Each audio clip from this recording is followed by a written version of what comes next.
السلام علیکم ورحمۃ اللہ وبرکاتہ۔ سامعین کرام، آپ میدان عرفات سے خطبہ عرفہ کا اردو ترجمہ سماعت کر رہے ہیں۔ خطیب ہیں فضیلت الشیخ ڈاکٹر محمد بن عبد الکریم العیسی حفظہ اللہ۔ خطبہ عرفہ 1443 ہجری۔ ہر طرح کی تعریف اللہ کے لیے ہے جو بہت زیادہ جاننے والا اور نہایت باخبر ہے۔ اس جیسی کوئی چیز نہیں، وہ سننے اور دیکھنے والا ہے۔ نیز ارشاد ربانی ہے اور وہی ہے معبود برحق آسمانوں میں بھی اور زمین میں بھی۔ وہ تمہارے پوشیدہ احوال کو بھی اور تمہارے ظاہری احوال کو بھی جانتا ہے، اور تم جو کچھ عمل کرتے ہو اس کو بھی جانتا ہے۔ نیز ارشاد ربانی ہے اور اللہ تعالی ہی کے پاس ہیں غیب کی کنجیاں، ان کو کوئی نہیں جانتا بجز اللہ کے، اور وہ تمام چیزوں کو جانتا ہے جو خشکی میں ہیں اور جو کچھ دریاؤں میں ہیں، اور کوئی پتا نہیں گرتا مگر وہ اس کو بھی خوب جانتا ہے، اور کوئی دانہ زمین کے تاریک حصوں میں نہیں پڑتا، اور نہ کوئی تر اور نہ کوئی خشک چیز گرتی ہے مگر یہ سب کتاب مبین میں ہیں۔ میں گواہی دیتا ہوں کہ اللہ کے علاوہ کوئی معبود نہیں، وہ راز اور اس سے بھی پوشیدہ چیزوں کو جانتا ہے۔ اس پر زمین و آسمان میں کوئی چیز مخفی نہیں ہوتی۔ ارشاد ربانی ہے اصل بات یہی ہے کہ تم سب کا معبود برحق صرف اللہ ہی ہے، اس کے سوا کوئی پرستش کے قابل نہیں، اس کا علم تمام چیزوں پر حاوی ہے۔ اور میں گواہی دیتا ہوں کہ محمد اس کے بندہ و رسول ہیں۔ اللہ تعالیٰ نے انہیں اپنے اس قول سے متصف کیا ہے اور تجھے وہ سکھایا ہے جسے تو نہیں جانتا تھا، اور اللہ تعالیٰ کا تجھ پر بڑا بھاری فضل ہے۔ اللہ تعالیٰ کا درود و سلام نازل ہو ان پر، ان کے آل و اصحاب اور ان کے پیروکاروں پر، اور بہت زیادہ سلامتی نازل ہو۔ اما بعد، اے بیت اللہ کے حاجیوں، اے ہر جگہ کے مسلمانوں، اللہ کا تقوی اختیار کرو، تم دنیا و آخرت میں کامیابی و نجات اور سعادت حاصل کر لو گے۔ ارشاد ربانی ہے اگر یہ لوگ صاحب ایمان متقی بن جاتے تو اللہ تعالیٰ کی طرف سے بہترین ثواب انہیں ملتا اگر یہ جانتے ہوتے۔ نیز فرمایا اللہ تعالیٰ سے ڈرتے رہا کرو اور جان رکھو کہ اللہ تعالیٰ پرہیزگاروں کے ساتھ ہے۔ نیز ارشاد ربانی ہے اور اللہ تعالیٰ سے ڈرتے رہا کرو اور جان رکھو کہ اللہ تعالیٰ ہر چیز کو جانتا ہے۔ اور کیسے ہم اللہ سے نہ ڈریں اور کیسے اسے عبادت میں ایک نہ جانیں جبکہ وہی نفع و ضرر دینے والا ہے۔ ارشاد باری ہے اور اگر تم کو اللہ کوئی تکلیف پہنچائے تو بجز اس کے اور کوئی اس کو دور کرنے والا نہیں ہے، اور اگر وہ تم کو کوئی خیر پہنچانا چاہے تو اس کے فضل کا کوئی ہٹانے والا نہیں۔ وہ اپنا فضل اپنے بندوں میں سے جس پر چاہے نچھاور کر دے، اور وہ بڑی مغفرت بڑی رحمت والا ہے۔ تقوی اور تعلیم کو جوڑتے ہوئے اللہ تعالیٰ نے فرمایا اللہ تعالیٰ سے ڈرو، اللہ تمہیں تعلیم دے رہا ہے اور اللہ تعالیٰ ہر چیز کو خوب جاننے والا ہے۔ اللہ تعالیٰ کے تقوی میں سے یہ ہے کہ ہم توحید کو تسلیم کریں جس کی طرف اللہ تعالیٰ نے بلایا ہے، چنانچہ عبادت میں اسے اکیلا جانیں اور اس کے سوا کسی کے لیے چاہے وہ جو بھی ہو کسی بھی طرح کی عبادت نہ کریں۔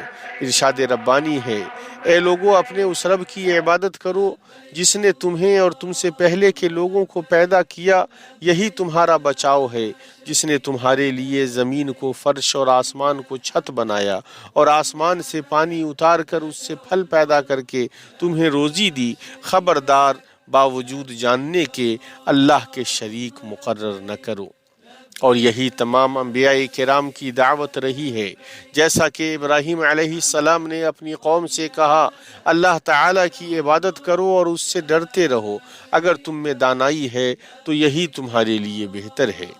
اللہ تعالیٰ نے کتابیں نازل فرمائیں اور انبیاء مبعوث فرمائے جو اپنی قوموں کو سکھانے والے اور توحید اور عبادت میں اللہ کو ایک ماننے کی طرف بلانے والے تھے، تو انبیاء میں سے ہر نبی اپنی قوم سے کہتے، اے میری قوم، تم اللہ کی عبادت کرو، اس کے سوا کوئی تمہارا معبود ہونے کے قابل نہیں، کیا تم ڈرتے نہیں ہو؟ تو یہ بات ثابت ہوئی کہ وہ توحید ہی جس میں ہم عبادت میں اللہ کو ایک جانتے ہیں، شہادت اللہ الہ الا اللہ کا مفہوم ہے، ارشاد ربانی ہے۔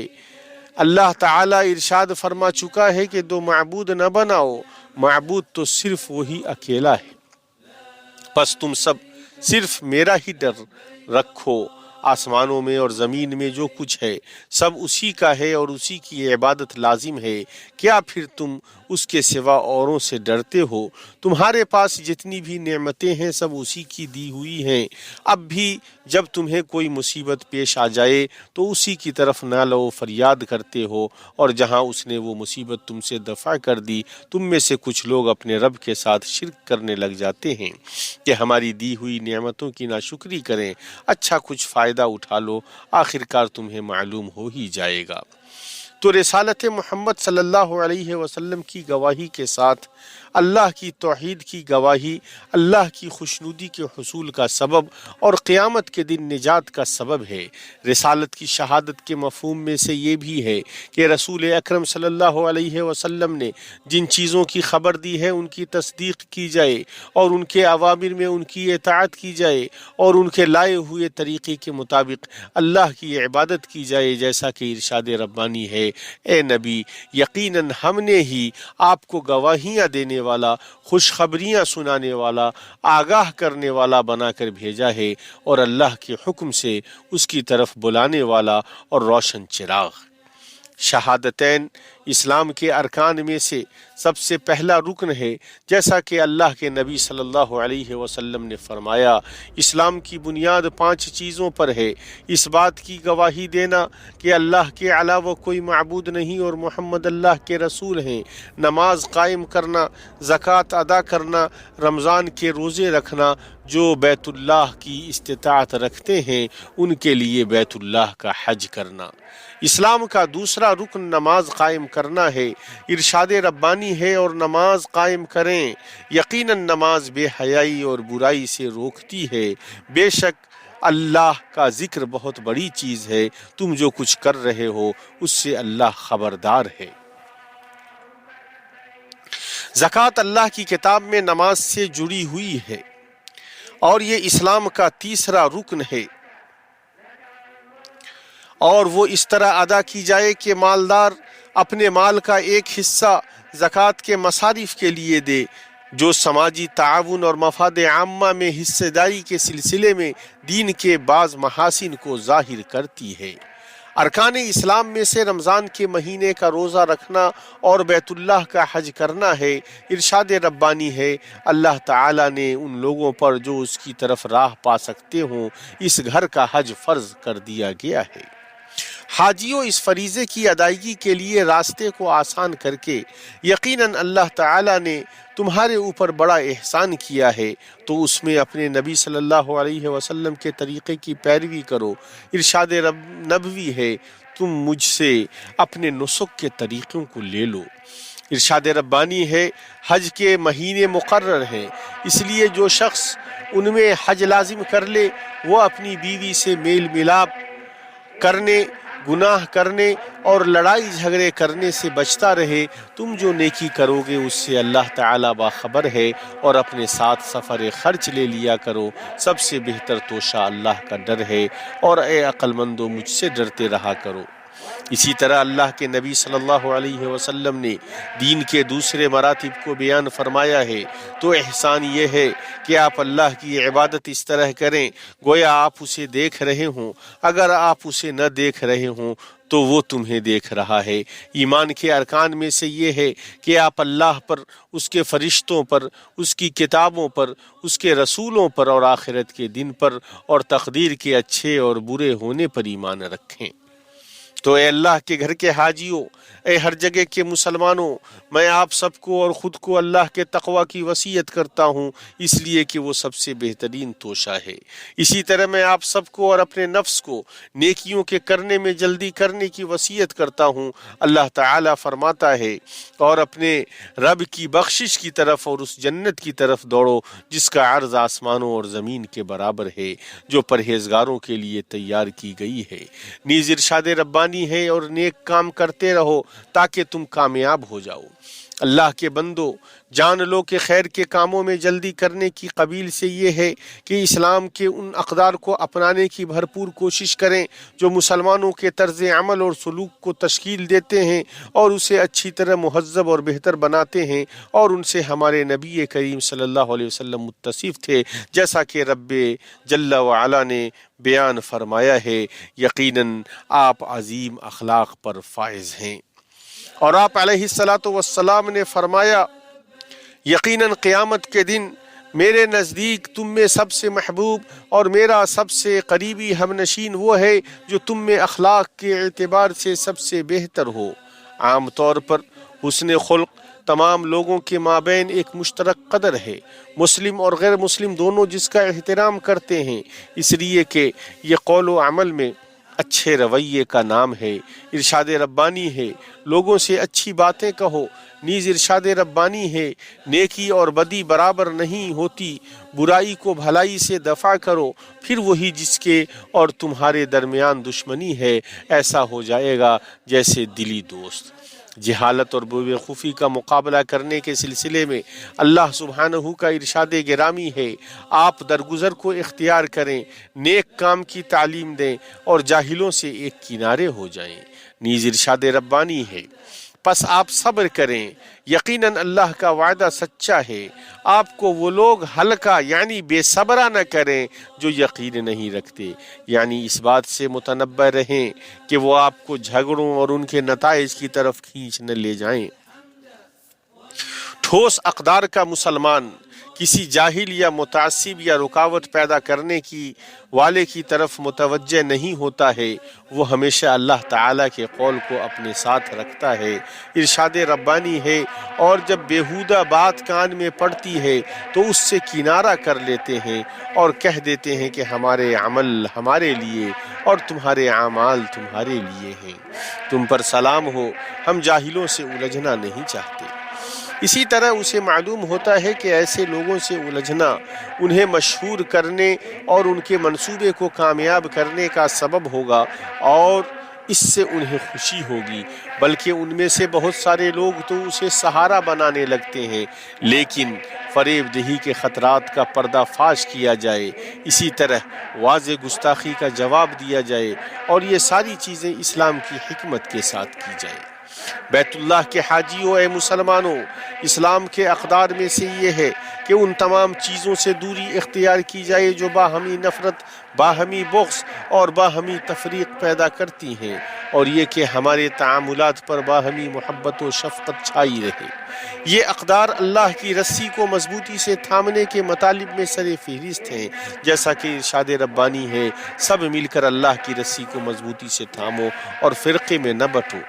اتحاد، اخوت اور تعاون امت کے ڈھانچہ کو محفوظ اور مضبوط کرنے اور دوسروں کے ساتھ حسن تعامل میں پرامن باڑے کا کام کرتے ہیں، اور وہ اس بات کا شاہد ہے کہ اسلام ایک جامع روح ہے، وہ اپنے خیر میں پوری انسانیت کو سموئے ہوا ہے۔ نبی کریم صلی اللہ علیہ وسلم نے فرمایا، لوگوں میں سب سے بہتر وہ ہے جو ان میں لوگوں کے لیے سب سے زیادہ نفع بخش ہے۔ اسلامی شریعت اپنی انسانیت کی وجہ سے بلند ہوئی، جس کے معیاروں میں دوہرا پن نہیں اور جس کے اصولوں میں کوئی تبدیلی نہیں ہے۔ اس نے سب کے لیے خیر کو پسند کیا اور ان کے دلوں کو جوڑا۔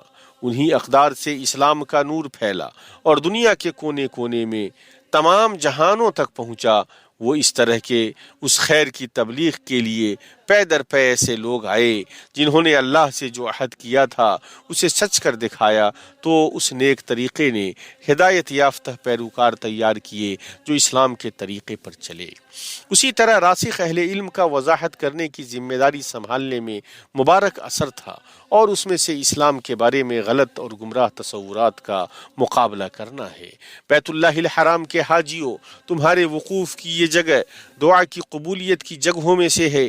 نبی کریم صلی اللہ علیہ وسلم عرفہ میں خطبہ عرفہ دینے کے بعد ظہر اور عصر کی نماز جمع و قصر 2 رکعت، 1 اذان اور 2 اقامت کے ساتھ پڑھ کر اللہ تعالیٰ سے دعا کرتے رہے اور اللہ کا ذکر کرتے رہے۔ آپ نے اس جگہ غروب آفتاب تک وقوف کیا، پھر اطمینان و سکون کے ساتھ مزدلفہ کے لیے روانہ ہوئے۔ آپ اپنے اصحاب کو سکینت و وقار کی تلقین کرتے رہے۔ آپ نے مزدلفہ میں مغرب کی 3 رکعت نماز اور عشاء کی 2 رکعت نماز ادا کی اور وہیں رات گزاری، اور وہیں فجر کی نماز ادا کی، اور فجر کے بعد ذکر کے لیے ٹھہرے یہاں تک کہ خوب اجالا ہو گیا۔ پھر مینا گئے اور 7 کنکریوں سے جمرہ عقبہ کی رمی کی، پھر اپنے ہدی کی قربانی کی اور حلق کیا، اور اس طرح آپ کا تحلل اول ہوا۔ پھر آپ صلی اللہ علیہ وسلم مکہ گئے اور طواف کیا، اور اس کے بعد مینا لوٹے اور ایام تشریق کی راتیں مینا میں گزاری۔ مینا میں آپ زیادہ سے زیادہ اللہ تعالیٰ کا ذکر کرتے تھے اور روزانہ جمرات کی رمی کرتے تھے۔ وہ اس طرح کے جمرہ صغرا کو 7 کنکریاں اور جمرہ وسطیٰ کو 7 کنکریاں مارتے، اور اس کے بعد اللہ تعالیٰ سے دعا کرتے، پھر جمرہ عقبہ کو 7 کنکریاں مارتے۔ آپ نے حضور والوں کو اس بات کی اجازت دی کہ وہ مینا میں رات گزارنا چھوڑ سکتے ہیں۔ آپ مینا میں 13 تاریخ تک رکے۔ جلدی نکلنے والوں کے لیے 12 تاریخ کو نکلنا جائز ہے، اور آپ نے نسک سے فارغ ہونے کے بعد اپنے سفر سے پہلے طواف وداع کیا۔ اے مسلمانوں، اس عظیم موسم کے موقع کو غنیمت جانو۔ یوم عرفہ ہی وہ دن ہے جس میں یہ آیت نازل ہوئی، آج میں نے تمہارے لیے دین کو کامل کر دیا اور تم پر اپنا انعام بھرپور کر دیا، اور تمہارے لیے اسلام کے دین ہونے پر رضامند ہو گیا۔ اور اسی دن کے بارے میں اللہ کے رسول صلی اللہ علیہ وسلم نے فرمایا، کوئی دن نہیں ہے جس میں اللہ تعالیٰ عرفہ کے دن سے زیادہ بندوں کو آگ سے آزاد فرماتا ہو۔ وہ قریب ہوتا ہے اور فرشتوں کے سامنے ان لوگوں پر فخر کرتا ہے۔ تو اس دن زیادہ سے زیادہ دعا کرو، اس لیے کہ اللہ تعالیٰ نے تم سے دعاؤں کے قبول کرنے کا وعدہ کیا ہے۔ ارشاد ربانی ہے، اور تمہارے رب کا فرمان سرزد ہو چکا ہے کہ مجھ سے دعا کرو، میں تمہاری دعاؤں کو قبول کروں گا۔ نیز ارشاد ربانی ہے، جب میرے بندے میرے بارے میں آپ سے سوال کرتے ہیں تو آپ کہہ دیں کہ میں بہت ہی قریب ہوں، ہر پکارنے والے کی پکار کو جب کبھی وہ مجھے پکارے قبول کرتا ہوں۔ اے اللہ، حاجیوں سے ان کے مناسک کو قبول فرما، ان کی دعاؤں کو شرف قبولیت بخش، ان کے معاملات کو آسان کر دے، ان کے گناہوں کو معاف کر دے، انہیں ان کے ملک صحیح سالم اور کامیاب واپس فرما، اس حال میں کہ ان کے درجات بلند ہو چکے ہوں اور ان کے مرتبے بڑھ چکے ہوں۔ ارشاد ربانی ہے، اور بعض لوگ وہ بھی ہیں جو کہتے ہیں کہ اے ہمارے رب، ہمیں دنیا میں نیکی دے اور آخرت میں بھی بھلائی عطا فرما، اور ہمیں عذاب جہنم سے نجات دے۔ اے اللہ، مسلمانوں کے حالات کی اصلاح فرما دے، ان کے مابین اتحاد پیدا کر دے، ان کے مابین علم اور خیر کو پھیلا دے، ان کے بچوں کی اصلاح کر دے اور انہیں برکت عطا فرما، اور ان کی روزیوں میں برکت دے اور انہیں جنت میں داخل فرما۔ اے اللہ، خادم حرمین شریفین شاہ سلمان ابن عبدالعزیز اور ان کے ولی عہد شہزادہ محمد بن سلمان کو توفیق عطا فرما، ان کی مدد فرما اور انہیں درست راستے پر چلا، اور انہیں اور ان کی حکومت کو ان خدمات کے بدلے بہترین بدلہ عطا فرما جو انہوں نے اسلام اور مسلمانوں اور پوری دنیا اور پوری انسانیت کے لیے پیش کی ہیں اور کر رہے ہیں۔ اے اللہ، تو ان کا معید و معاون ہو جا، اور درود و سلام نازل ہو ہمارے نبی محمد اور ان کی آل و اولاد اور ان کے صحابہ کرام پر، اور بہت زیادہ سلامتی نازل ہو۔